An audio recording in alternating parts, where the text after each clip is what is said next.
In this video, I got together with some of my friends to draw indie games as Pokemon. This video is actually super fun to record, so without further ado, I hope you enjoy the video. Hey guys. Hello. Hello. How are you guys? How's you guys' art going? I think It's art. my art has turned out great. I'm very happy with it. Zach, you wanna go first? You know what? If I would love to go first. You go first. Let's go. Okay, so I got Rousey as the character to turn into a Pokemon. Now, I originally came up with a bunch of ideas for like Rousey's Pokemon design. These two in particular were my favorites. Both of them kind of like these black goat Pokemon things. One of them obviously having Rousey's signature hat and cloak. I didn't end up choosing this design specifically to move forward with because Pokemon aren't really known to wear clothes. And even though Rousey's like hat and cloak are such iconic parts of his design, I didn't want to add like clothes to my Pokemon. I felt that would be too not like an actual Pokemon. So instead I picked this design to move forward with, and I actually really like this design. So obviously it is a goat because Rousey is like a goat-like creature already. I made him this like dark black and green Pokemon because Rousey is obviously like this dark goat thing already. His only other colors are like kind of this green on his cloak and stuff, and this purple for his scarf. And speaking of his scarf is a major part of his original design. He uses it as a weapon in the games actually, so I wanted to keep that kind of concept and translate it over to my Pokemon design. So this Pokemon has like this kind of scarf, which is originally its fur, I guess, that can detach and use as a weapon, just like Rousey from the games.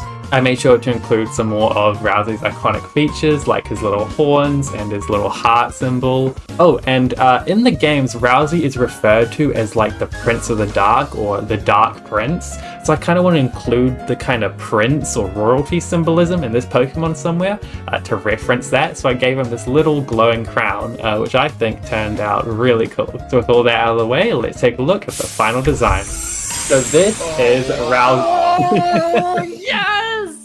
I know. So cute. It's so cute. This is Rouseroon, the Dark Prince Pokemon. He is a dark and fairy type.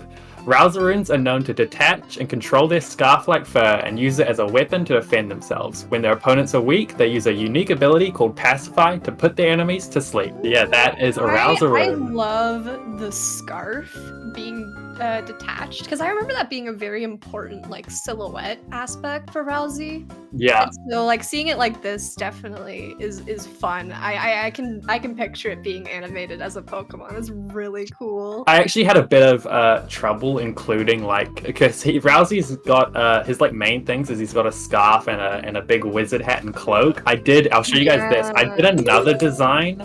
It's in the bottom right of this image where he kind of has those features. He's got his hat and his cloak.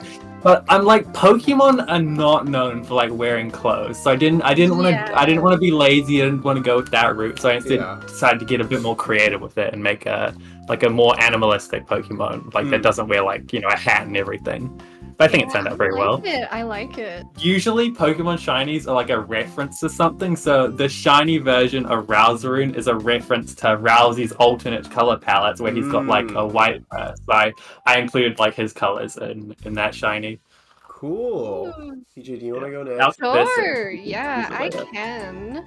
Now, before I get into things, I want to mention that I'm not super aware of all of the lore for Mori, but did as much research as I could to pull as many ideas as possible to create a Pokemon that fit within the themes and traits that a Mori/Sunny displays. One of the first things I had to settle on was an animal or creature that would represent the worlds you experience within the game, and I struggled quite a bit, actually. I felt as though no matter what I tried, it wasn't quite what I was looking for, and I went through about 11-ish different drafts. That was until I used a lasso fill tool to just create some shapes until I saw something that caught my eye. A turtle, interestingly enough, with some tusks that was pulled from the elephant I sketched in the beginning. Then, actually after that, all the pieces kind of fell into place. Taking inspiration from other ghost-type Pokemon designs and the shadow monsters from the game, I knew I wanted to make a ghost fairy-type Pokemon to represent the nightmare and depression Omori goes through, but also the fairy side to blend with the colorful elements that the game had. Otherwise, I just have a monochrome Pokemon. I felt the best way to represent this divide was to take advantage of the lack of color color against an excess amount. In the end, I'm actually pretty satisfied with the concept I landed on. So meet Tormare, the regretful Pokemon. It has a few eyes, but the main one always stays closed, forever in an in-between state of being awake and asleep. So I had Amori, and Amori gave me, I will be honest, quite a lot of difficulties because, in all honesty, he's just a dude with a name. Yeah. And I came up with, we have to wait a moment. Oh, I guess not. Whoa. This is Tormare, the regretful Pokemon. Oh my goodness. Yeah, Jeez Louise. And the little bit of lore, the small bit of lore, is that it has many eyes, but the main one always stays closed, forever in an in-between state of being awake and asleep. Because that was the main concept I went with. Dude, Bringing this is those two so realities cool. together. Dude, Oh this my design God. is so pretty too. It's like that. It's such a hard kind of prompt to go with, because he really is just a guy. He's just a dude with Yeah. some stripy shorts. But even so, the references you've made to it, like him always being asleep, like the eyes on his forehead, like the Yeah. dream world.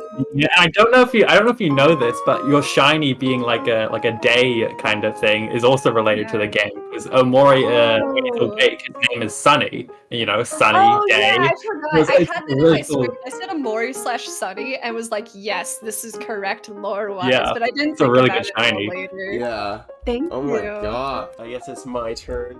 So I had this guy as my prompt. Okay, so I got Catnap as my design, and to be honest, I didn't really at all know where I wanted to go with this, just because Catnap in of it itself is like, when you really break it down, you can draw him in like the Pokemon style, and he would really just fit right in. And so I kind of wanted to go away from that, but also like capture Catnap being Catnap. So in my original sketch, I designed him as more like a kind of ghost around a Catnap doll. And then I was kind of thinking, well, why would Catnap exist already? So I didn't want to go with that. And instead, I just made him more of like a cat, obviously, and just try to really dive into this like psychic type cat vibe that I had going on already. So like I kind of went with that by giving him like stars around him, so it kind of looks like that kind of dreamy vibe. And I knew that I wanted to keep some elements of him. So in Catnap's original design, he has this like kind of crescent moon, and I did want to keep that and make it a more prevalent part of his design. So I kind of gave him these cool like rings around his tail to just kind of have some kind of psychic fairy type kind of vibe to it. And then obviously I had to keep in that smoke, because I mean Catnap's like whole thing is that he's smoky, so I wanted to just kind of have that spewing out of his mouth, obviously like how he does in the game, just to kind of get that dreamy vibe to him. And I think that's pretty much it on how I designed him. I actually really do like the design, despite my gripes about it. I do really like it. I think it kind of nails what I was going for. I just think it could maybe be a little stronger if I did this again. So yeah, so I guess let's see what everybody else thinks about it, because, you know, I'm pretty pleased with it and I really want to share it. And so for my design, I'll read his prompt. Catnap, the psychic ghost type Pokemon, drifts through the world of dreams. His ethereal abilities are closely tied to his mood, often causing those nearby to experience vivid nightmare dreams. So that's my design for Catnap. Oh, you gave him his little moon symbol on his Yeah. tail, because like he's got the So moon charm. fun. Yeah. Yeah. Yeah, I think when I thought about like the prompt afterwards, I was like, Catnap has such a distinct silhouette, but Pokemon also have very distinct silhouettes. Like they kind of follow a certain set of rules of like, you know, they're pocket monsters. That was the original concept behind them. And I really like what you did with this one, because it does feel like something I would see in the game. Like I go into one of those like spooky forests and like have an encounter and like, oh, it's Catnap. Yo. I don't imagine him like very big. See, now I gotta like do it in all of the Pokédex stuff. But I don't imagine him very big. I think he's like on the bigger end for cats though, like a Mancoon or something. Like a pretty medium-sized Mancoon. I'd imagine he's about the size that he'd be. Maybe he's as big as he is in the game. He just towers over you. You encounter the Pokemon, and it's just like many stories high. Oh my god. I don't think the game would enjoy that, having to like lift the camera up just to see the face. I think it would be kind of cool though. I love like in the game they use a lot of like low angle shots to show him off, and it just makes him like so much more intimidating. I think that is always really cool. But yeah, cool. Oh my gosh, dude, all these designs look so good. Thank you guys. Yeah. I know.